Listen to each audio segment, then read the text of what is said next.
What's up everyone, welcome back to Saint Seiya Awakening and what could possibly be the most expected review for one of the most expected units in the history of the game. With yesterday's update, we finally have the last Bronze Saint with his divine armor. We're gonna look at all of the details, Cosmo, uses, combinations, everything you need to know about Divine CYGNUS HYOGA.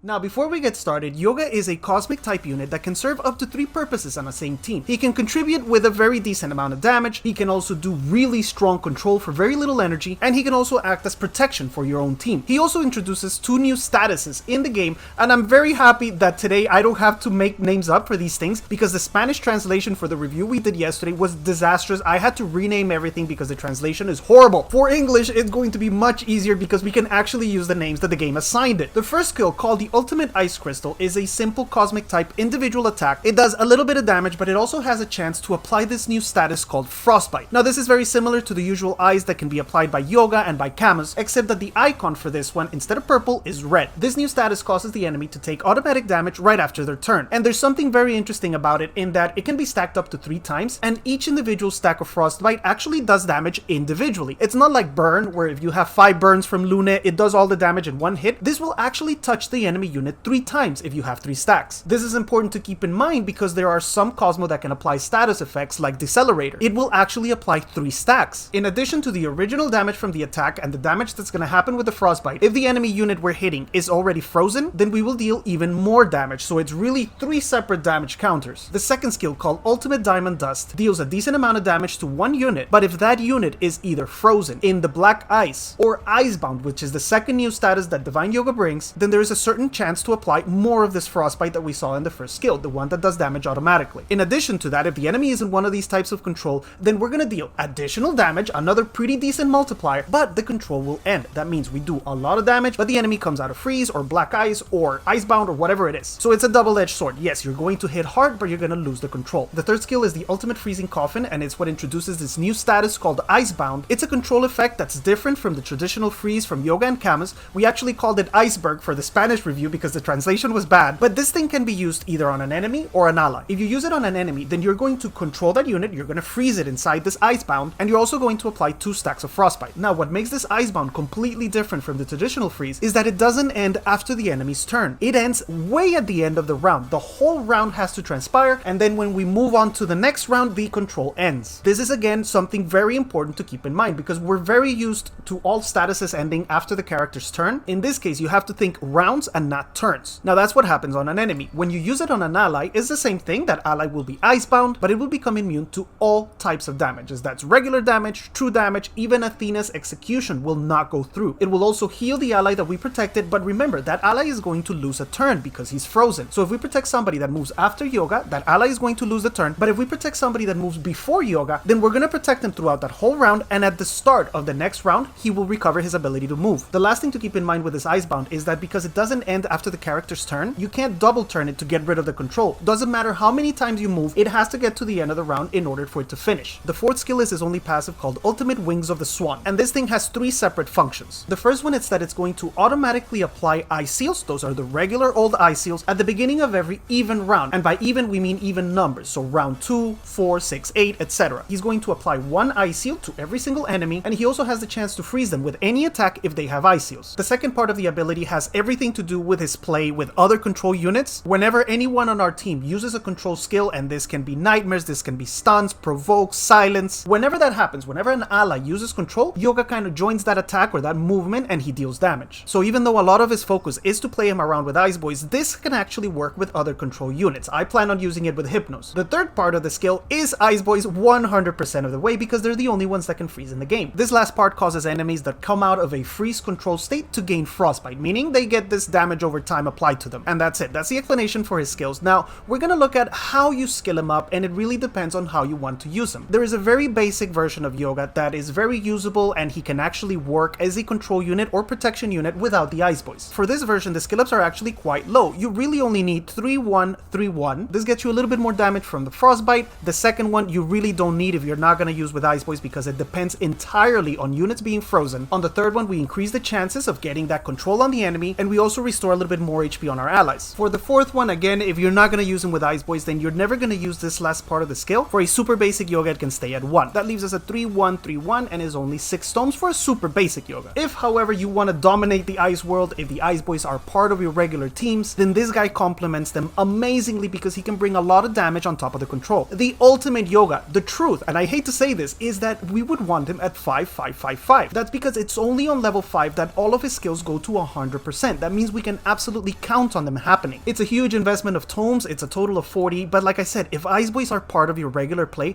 you cannot go wrong with this guy. You will absolutely love him. Over on his side, since because he is primarily a PvP unit, we're going to want to open everything, but in him, for me, it's extremely important the speed. So I would start with Gamma, which gives us Cosmo Attack and Speed, then I want him to survive, so I would go with Delta with HP and resistance to both types of damage, then Beta with HP and status resistance because he is vulnerable to control, and lastly Alpha, which gives us a little bit of Cosmo Attack and some HP. On his Cosmo, there are a couple of different options, but the focus is going to be speed in order to get some protection or some control early in the fight, status hit to complement his skills and make sure that they happen, and then whatever you can find in attack. So, in red, we have two primary options. They're going to be Rosary and Dragon's Chant. Both of them go really well. His main function is not really damage. You could even go with Eagle Eye and get some HP in there, but his base is really low, so that 10% is really not going to add much. In the yellow, we're going to be looking for status hit. The preferred one would be J-Light with HP, speed, and status hit, but I don't have a full set, so I've gone with the traditional Seiya for now. It gives us a lot of HP, but again, he's already kind of squishy, so I don't know that it makes some difference, and about 20% status hit. In the blue, we have again two options. The best one is going to be Crimson Eagle with speed, status hit, and a little bit of Cosmo damage. The second best, I think, would be Hummingbird with Cosmo attack, speed, and Cosmo damage, but we don't have the status hit. The last one would be New Moon if we're desperate for speed, but I really advise that you try to go for either Humming or Crimson to get something on top of speed. Under the legendary, he's quite versatile as well. One that I've heard recommended a lot, and what I actually have on him right now is Decelerator, because remember how I explained that each Frostbite actually does an individual hit. That means if we have 3 stacks on an enemy, we're going to apply Decelerator 3 times after their turn. He's one of the few individual attackers in the game where I think it's actually worth it, and he can also apply Frostbite if he's combined with the Ice Boys, so we could get even more triggers of this thing randomly. Another, a little bit more aggressive Cosmo would be Two-Horned Snake. That Frostbite damage happens after the enemy movement, so we can take advantage of this. It also gives us a Cosmo attack sub-attribute, but I think the speed sub-attribute is much more important. That's why I said this is much more aggressive, but I think this is more useful. The last two options I'll mention, in case you're one of those that likes to play around with this disgusting Cosmos, are Rising Dragon Teeth and the new Tree of Resurrection, which can save your life once. As for substats, like we already mentioned, the focus is going to be speed. The faster you can move, the faster you can either protect or control an enemy. Then we want some status hit to make sure that that iceberg does actually happen, and then after that some HP, defense to survive, and Cosmo attack and Cosmo damage if you can find it, but it shouldn't be your focus. Moving on to teams, and there's one very obvious one that we have to get out of the way right away, and that's going to be with the Ice Boys. That team usually consists of Camus, the regular CYGNUS HYOGA, and also the Black Swan, which is somewhere down here. One concern with this team has always been that it doesn't have a lot of damage potential. You have to bring other attackers to complement it. Yoga can not only complement all of the freezing that these guys are going to be doing, but he can actually contribute with some damage as well, both with his manual attack and also the damage from the Frostbite. Because he applies Ice Seals automatically at the start of round 2, that also makes him incredibly strong for freezing, because the Rebirth Camus is already going to be applying those Ice Seals automatically. Now Yoga will apply Ice Seals automatically as well, and it's almost guaranteed that the entire enemy team is going to have 3 Ice Seals at the beginning of the second round. That is gross. Other than this crazy combination, he also pairs pretty well with Double Turn Mechanic. His freeze only costs 1 energy, and it has a really high activation rate. It's very unlikely to fail. You could also use his big nuke without the Ice Boys, because what you could do is use this skill on the first one, you get somebody Icebound, and then on the second movement you use this one and get the additional damage multiplier. Other types of control also combine well with his 4th skill, the passive. I plan on using him with Hypnos, but you can also go with Geki, with Moses, with Misty, with Silence. All types of control should help that passive trigger. One very interesting super control for very little energy combination is with Ayakos. Each one of them can control for only 1 energy, and it's control that very likely does not fail. That means 2 enemy units are going to be cancelled out in that first round for only 2 energy. As for other supports, it's not a bad idea to bring him some protection because his stats are actually kind of mediocre. He only has an A in life and a B in both types of defense, so he's really squishy, especially because we have to look for a lot of status hits. So in the yellow Cosmo, we're not going to have any damage protection. We can get that protection by using him with Divine Shiryu, with Divine Shun, or preventing his death with Saori or a Fucus. He definitely needs something in order to stay alive. He died in both demonstrations in the review yesterday. Aside from that, his weaknesses are going to be control. He can be silenced, he can be frozen, which is very ironic, he can be stunned. Everything affects him, and if he can't move, this passive is really not going to do much. There's another really strong counter, and it's something that I forgot to mention when we were talking about his skills. It's Balron Lunate, because this is the only unit in the game that can cleanse Yoga's type of control, the Iceberg. I forgot to mention that during his skills, but it specifies it very clearly here on the third one, that the Icebound or Iceberg or whatever cannot be purified, only by Lune. He will remove the control, but he will not remove the Frostbite. So we're still gonna get a little bit of damage over time, but the control will be lost. Lune is also immune to control, so it's a double weakness. He can cleanse him, he can't be controlled, and other anti-control units like Mew, like Saori, Thanatos, which pops out of the ice like nothing happened when it's time to do his attack, and even the immunity granted by Shion's shield are all counters to Divine Yoga. Arayashiki as well, because although he cannot cleanse the control, he can cleanse the Frostbite, which means we're not gonna get any damage over time. We're gonna be giving Arayashiki a lot of attack buffs and a lot of extra turns. Now let's look at some of the interesting mechanics we found during the testing we did yesterday. I've been doing summons non-stop, so I haven't been able to test everything, but there's a couple that we already found that are very interesting. The first one, Evil Saga. With most types of control, other than I think the Black Ice, when we get to the end of the round, Evil Saga comes out of that control and he can do his final attack, the one that attacks the one with most energy consumption. When we put Evil Saga in the Iceberg, then his turn is completely cancelled, and that includes the automatic attack at the end, because remember, this control does not end after the character's turn. It expires when the round ends, and at that point, Evil Saga can't attack anymore because the next round is starting. So Yoga's Ice is actually even stronger than Garuda's Exile. When Evil Saga comes down at the end of Garuda's Exile, he can still do his final attack, but not with Yoga. Another interesting one that I mentioned when we were talking about the protection is that it seems we only tested once, and there might have been another factor that affected the testing, but from what we saw yesterday, Athena cannot execute an enemy even though it's in red if it's protected by the Divine Duck. That is really strong, because I think there's nothing else that can protect us from this execution. The one that does continue to do whatever the heck he wants is Ophiuchus. If he manages to use one of his secrets, then that secret will trigger. It will happen when the condition is met. It doesn't matter if he's frozen, he's going to heal, he's going to revive, he's going to sleep someone if they kill someone. The only way to prevent that is to freeze him before he gets to activate those secrets, which again brings me to the importance of having speed on your Yoga. If he moves after Ophiuchus, you can't stop him. Now, just like a lot of the recent Saints, this mechanic of the Icebound is going to be very interesting to see all of the different ways that it interacts with passives and with automatic things that happen in the game. I think we're probably going to keep finding things out for the next 2 months. There's just so many things that happen without even requiring player input that it's impossible to test everything right away, and that makes him interesting. Just like Ayako's was interesting because of all his crazy stuff, this Icebound is guaranteed to surprise us for quite a while. To wrap up then, his use in the game is going to be primarily PvP. He can be control protection by himself, and he can also pair really well with the Ice Boys. In PvE, he might have some uses as well for protection, for controlling a dangerous enemy unit, but really if you play any PvP, you're gonna start seeing him with his master and the other 2 birds. Now we're gonna do a test in Arena, and yesterday we used him in a team where we combined him with this other interesting control that I told you about earlier, and we used Arayashiki to annihilate the enemy, but the truth is that we didn't get to see a lot of action from CYGNUS because Arayashiki pretty much just wiped everything. I'm gonna go again with the second team we tried yesterday, which is to combine him with Hypnos. That way maybe we can see a little bit of action from his passive, and it was a much more interesting fight.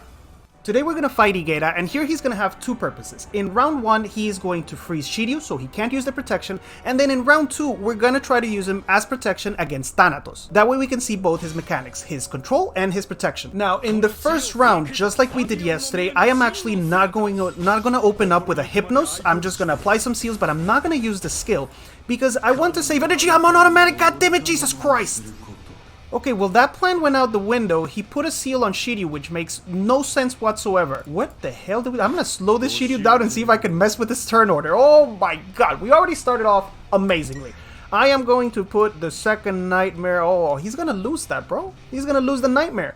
I'm gonna put it on Hashun. We started amazingly with this automatic. You know what I'm gonna do? I'm not gonna use June, and who do I hide? Bro, mark anybody except my Duck. Look, this Thanatos is faster than my Duck, even though I focus on speed, but you guys know I have the speed curse. So my CYGNUS actually moves after his Thanatos, which is tragic. I'm not going to use June because I don't see a lot of damage coming from him here in this first round. Who does he mark? He marks Thanatos. Perfect. You know why that's perfect? Because we can actually protect him. During testing yesterday, we found out that if the enemy Thanatos marks a unit faster than Yoga, you cannot protect it from the eye, because the protection ends at the end of the turn. It expires at the end of the turn. That means the unit that we're trying to protect would come out of the protection, and the eye can just hit him straight on, no problem. I am going to mark here... I'm going to try to get rid of this guy. This guy's a little bit scary. In the next round there, we're going to have to use the protection on our Thanatos to save his life. Look at this. Look at this. Look at how many times we applied. That is a lot. That's a lot of damage and a lot of decelerations, my friend. I actually have no idea why we just decelerated so many times. Is it because he's frozen? Is it because he's iceberg? 9 decelerations. I was actually not expecting that, my friends. Here on this move, I am going to try to take a turn from Hashun, I guess. Yep, we get the Baba, the Spit. He gets 3 attacks on Hypnos, but we have a self-heal from Hashun here. We can activate Hypnos again. I guess we already used the energy in round 1, so that's a plus. We're already in this nightmare state. My Thanatos activates the AoE, which is really good. You know why? Because that means there's no chance of him activating the AoE and removing the protection from himself, because he has to cleanse that iceberg in order to hit. So this is really interesting. Let's say you put the ice on him, right? You're trying to guard him from Thanatos' eye. But then before his turn comes, he activates the AoE. He's going to remove the ice, therefore removing the protection, and therefore taking a huge nuke from Thanatos. So like I said, just really, really interesting units. Here I am going to put a Nightmare on the Shiryu just in case he doesn't die. I don't want any counters from him. I am going to use my Vine. Thanatos is going to hit me once, but we should start healing pretty soon because Hashun is in a Nightmare. And here, I am going to use the protection on my Thanatos. And you're going to notice one thing. The damage on Thanatos is going to be 0, but the rest of my team is still going to take a little bit because the Vine distributes it, okay? So, protection on Thanatos. His turn is next, right? His turn is next. He takes no damage. The rest of my team takes a huge hit because this Thanatos was almost full fury. But he's 0 damage and he doesn't move. Notice, his turn already passed and he's still in the protection. I'm gonna do this now, and I am going to try to get rid of, I guess, this, get rid of this cannon, which is hidden. My Mew is the only one that can hit him. It might be enough to get rid of cannon, and, oh, Jesus, this is gonna hurt. Oh, holy mother of God. Are we gonna survive this? That eye did an incredible amount of damage. Here comes Pisces. He has 2 turns. There's 1. Alright, he takes 1 hit. He had a Tree of Resurrection. He was 0 life. So he gets full flowers, but he gives us another AoE. With this AoE, the Divine Shiryu dies. This Thanatos gets to move again. Holy crap. This Thanatos gets to move 1 more time. He does the speed thing. It's interesting to have the speed thing here in Arena. My Mew gets executed, but thankfully, we already got rid of this cannon. If not, we would be screwed. And guys, here I don't have to protect Thanatos. What I'm going to do is I am going to freeze this Hashun to see if I can demonstrate that it doesn't matter how many turns an enemy gets, he will not come out of this protection until the end of the turn. I'm going to get rid of Thanatos, which is the only attacker left. And I'm going to double turn my duck just in case we can see something in the next one. Oh, there it is. Well, we didn't get to prove it because he died, but I was trying to make the point that the freeze doesn't end. Alright, Athena activates some more energy, but we should be okay now. And now I have enough energy to show you the attack, which is something I didn't do yesterday. We have enough energy to iceberg this guy. Boom. He gets iceberg, and now we meet this condition. He is iceberg, so we should get the additional multiplier, this extra 250%. But he comes out of control, so let's see if we can kill him. No, we don't kill him, and he has the stupid automatic heal from Hashun. God, this unit is so annoying. Goodbye, Hashun. So the damage is kind of... I mean, I have that skill on level 3, and the damage is kind of underwhelming, isn't it? So definitely his primary focus is not going to be damage, but a very effective control unit and a very effective protection unit. Look, my Thanatos is still like nothing happened.